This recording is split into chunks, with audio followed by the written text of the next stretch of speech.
Hey Techno Freaks, TeknoOdin here, continuing the character breakdowns for Dissidia Final Fantasy NT. This time, we'll never let go, we promise. With Locke. It sounded better in my head, okay? Let's do what we always do, win. An assassin, Locke is the ultimate hit and run disruptor, blindsiding opponents on the offense and turning the tides of battle. This is done through his unique mechanic which I have dubbed preemptive attack, since that's sort of the Final Fantasy term for what's going on here. This mechanic increases Locke's BP attack damage so long as the opponent he's attacking isn't locked onto him. Now this affects BP attack damage only. BP damage from HP attacks won't get the boost. BP attacks are as followed, and once again this mechanic comes at the cost of Locke's backwards BP attacks.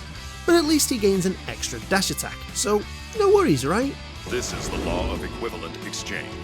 His neutral ground, Mark the Spot, is a 2-input attack that has Locke deliver 2 quick slices before finishing with a rising slash, sending the opponent flying for the wall rush. I was gonna say this is just a standard neutral, but I feel the double slash of the first input needs a mention because, ooh, this double slash covers some ground and has a continuing poise window throughout the animation. It's basically an assassin version of Garland's round edge. His forward ground, Moonring Blade, is another 2-input attack which has Locke hurl his chakram at the opponent, pulling them towards him, to which he throws his chakram again, sending them flying for the wall rush. Range isn't bad for a pseudo projectile, with the max range being the line between zones 1 and 2. Again, this is comparable to Garland's BP attack Real, so can be used to stagger the opponent for team setups. Downside is the chakram only hits once during the draw-in phase, which 1 kinda looks a little stupid, and 2 really makes the window to capitalize that little bit shorter. It also takes too long for you to recover that you can't dodge cancel to set up yourself, and tracking leaves a lot to be desired. But that poise window has a quick startup and lasts until that chakram has reached its target. His neutral sideward slash is pretty much the aerial version of Mark the Spot, and keeps all the same traits, decent poise window and travel distance. Being in the air, this is probably going to be the one you use more often, since well, that's how this game goes. His forward air catch and release is another 2-input attack and another style of move we've seen before, this being Warrior of Light's Shield Fling, where Locke once again throws his chakram at the opponent, pulling them behind him before booting them away for the wall rush. Max range is the line between zones 1 and 2, and this move is great if your back's against the wall, while also being your main tool for disruption, either by sending the opponents flying away from the fight, or setting up a teammate by dropping the string entirely. The poise window is also really great, allowing you to catch and trade with marksmen in range, but be careful of that vertical tracking. It kinda sucks. Since there's no backwards BP attacks, we move on to his ground dash, Slash and Saw. Another 2-input attack, and is pretty much Zidane's scoop art, where Locke slashes up into the air before spiking the opponent to the ground. The move, like scoop art, is great at setting up teammates either by dropping the string or completing it. But I feel its big boon is giving Locke that extra bit of verticality he almost lacks in his other BP attacks, taking him 2 jumps high. Add that to the extra jumps assassins have, and you get some pretty decent height.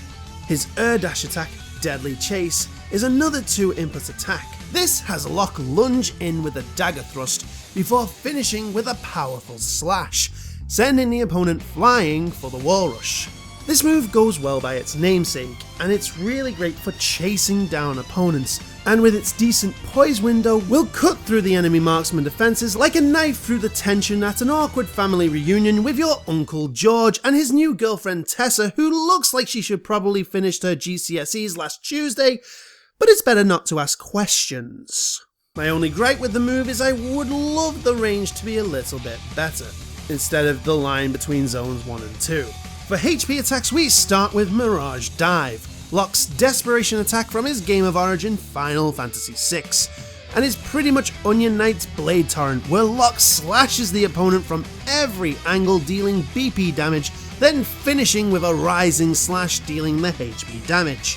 This move lasts long enough to get the odd double in cap, and the finish gives you a bit of verticality, making melee punishes that little trickier. But the move itself will leave you open for the vertical and ranged HP attacks.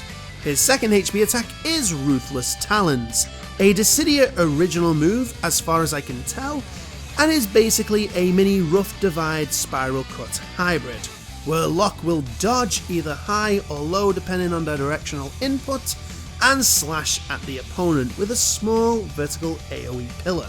Now you do gain height, but it's like 2 steps forward, 1 step back, so you'll get there, just albeit very very slowly.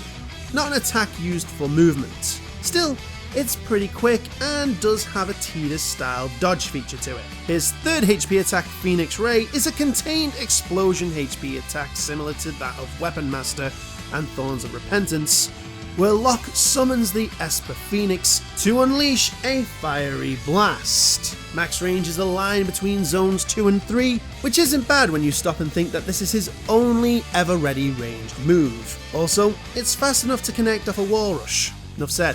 His fourth HP attack, Dagger Dance, is another Dissidia original, but one I feel is a homage to his girlfriend Celis's Devastation attack, Spinning Edge. This has Locke leap in with an acrobatic flurry of slashes, dealing BB damage before the final slash, dealing the HP damage. Max range is the line between zones 1 and 2, so decent melee range, but obviously you'll want to be closer since the BP damage is over that distance. Think the tempting tango half of Bart's Dancer, but which is better? And I feel it's a tie between Mirage Dive and Dagger Dance.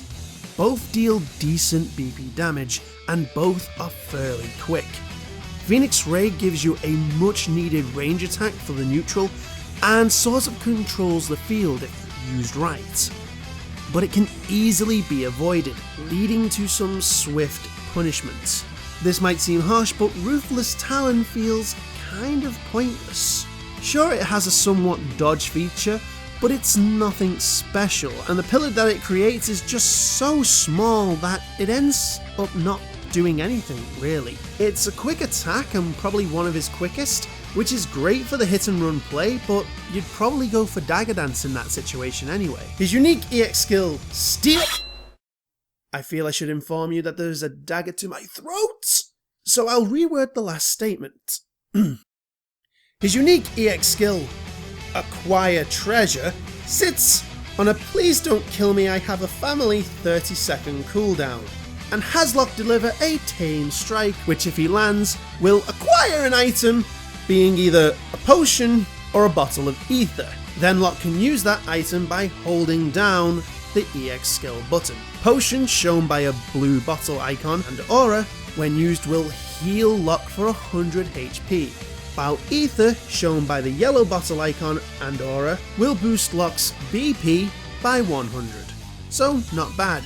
Now remember, this is strictly for Locke and no one else. Locke got no time to give teammates buffs because he's too busy being a super hot... I can't say that. Okay. Super hot badass. When used as a preemptive attack, his EX skill will become... His EX skill will become Acquire Treasure with Enthusiasm. And instead of the potions, Locke will acquire one of 3 relics. The Master's Scroll, Soul of the Master, and the Treasure Hunter's Gloves.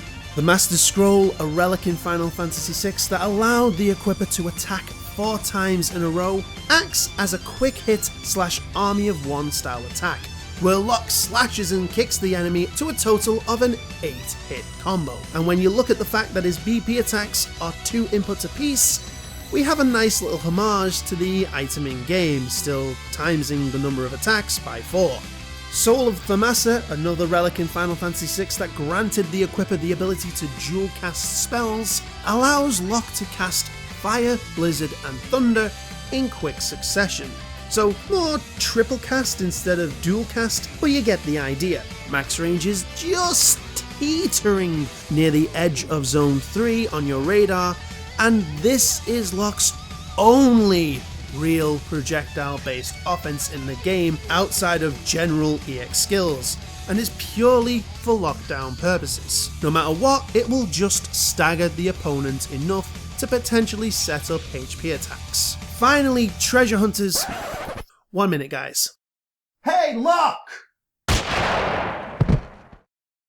That joke was getting stale anyway. Finally, Thief Gloves, our final relic from Final Fantasy VI that granted the equipper the ability to change steel to mug, does effectively the same thing, and grants Locke all of his preemptive attack perks, without needing the opponent to be locked on to someone else. This includes damage boost and changing steel to mug, while also granting a boost to EX skill cooldowns on hit for 20 seconds. While all of these moves are useful, they are random, so there's no point going which is best. But the biggest thing to take from steel/mug is it is a combo starter, meaning you can follow up with any of your non-dashing BP attacks. This squeezes that little bit of extra BP out and can push you that little bit further for wall rushes.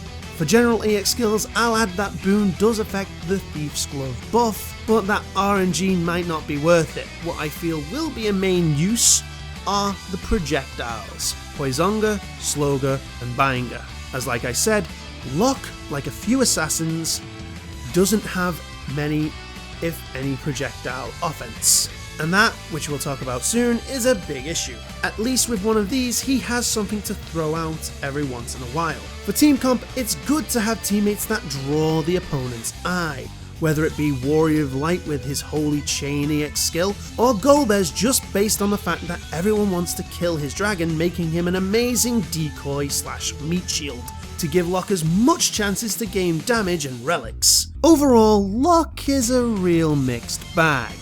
On one hand, he has the perfect mechanic to promote Dissidia's playstyle for hit and run.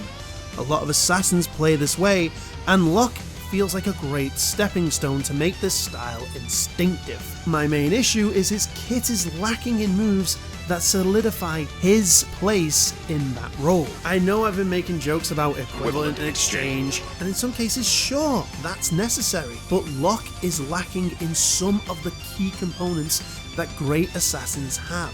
He has no real projectile offense whatsoever, which makes the neutral game for him almost non-existent. He needs to have someone overextend and take the opponent's eye to sneak in. Sure, he has some minor verticality thanks to Slash and Saw, alongside his jumps, but then he's lacking in a move to take advantage of that height. His neutrals are fine and they can be kinda used to allow for a drop in, but they're not really dive bomb material, and his forward air lacks so much vertical tracking that it's a bad option for that situation. Like seriously, Locke really needs a low angle move to either rush at the opponent like Cane or Jekt, dunk on the opponent like Noctis, or even pluck them out of the sky like Kuja. Then let's move on to his air dash, which I feel can be very janky. It seems like it should reach zone 2, but holds itself back. I expect to go for a Jekt style dash attack, but I'm always coming up short every time, and that's a problem. He is very janky. I think giving Locke a projectile or low angled aerial attack and just fixing his forward BP attack and dash attack would improve him greatly, and I'm really hoping that's on the cards, because if more people played Locke, they will improve the other characters' game. But this is Locke, and like I said, when you're in the neutral, you just gotta wait and pick your moments. Utilize Sky and Saw to anti-air and gain height, and just go around the map taking cheap shots. It's really straightforward here. There will be times where more than likely the enemy will have lost their senses and start tunneling you for revenge, but that's where your teammates should use that scenario to get some free hits in the end. Remember, you are not there to clean house. You hit the opponent, maybe HP attack, move on, and help teammates by just making it that much easier for them to clear up. Keep this in mind, and you'll show that from here on out, everything will be okay.